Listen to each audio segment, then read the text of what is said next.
Timnas Indonesia segera diperkuat 6 pemain naturalisasi baru berkualitas untuk laga lanjutan putaran ketiga kualifikasi Piala Dunia 2026 zona Asia. Perjuangan Timnas Indonesia untuk menggapai mimpi tampil di putaran final Piala Dunia 2026 akan kembali berlanjut pada Maret ini. Timnas Indonesia dijadwalkan bertemu Australia dan Bahrain dalam laga lanjutan grup C putaran ketiga kualifikasi Piala Dunia 2026 zona Asia.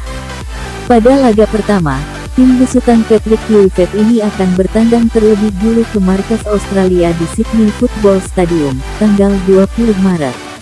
Berselang 5 hari, skuad Garuda bakal bertindak sebagai tuan rumah saat menjamu Bahrain di Stadion Utama Gelora Bung Karno SUGBK.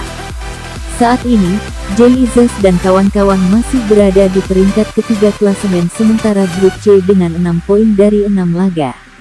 Poin yang dimiliki Timnas Indonesia sama dengan Arab Saudi, Bahrain, dan China yang berada di peringkat 4-6.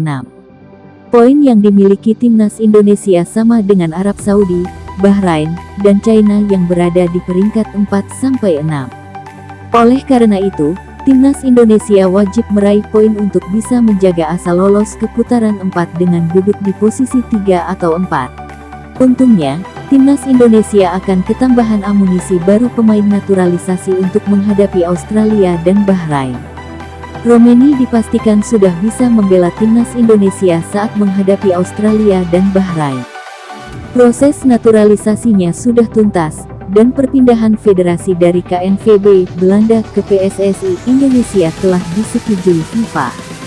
Dengan hadirnya oleh Romeni, lini depan tim merah putih akan semakin garang untuk menghadapi Australia dan Bahrain. Dion Marks merupakan pemain yang pengambilan sumpah WNI-nya berbarengan dengan oleh Romeni pada tanggal 8 Februari lalu. Pemain yang berposisi bek tengah ini bisa saja mendapatkan kesempatan untuk bergabung dengan Timnas Indonesia senior. Meski kemungkinan bermainnya kecil, tetapi memanggil Dion Marks ke tim senior bagus untuk perkembangannya sebagai pemain. Sama seperti oleh Romeni dan Dion Marks, pemain FCMN di Liga 2 Belanda ini menjalani sumpah WNI pada tanggal 8 Februari.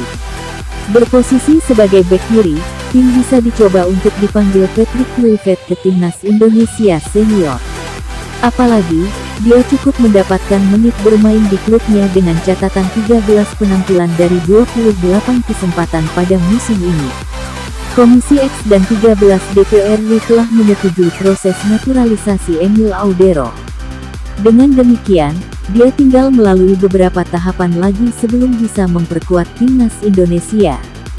Jika proses naturalisasinya tuntas sebelum tanggal 10 Maret, Emil bisa memperkuat Timnas Indonesia untuk menghadapi Australia dan Bahrain.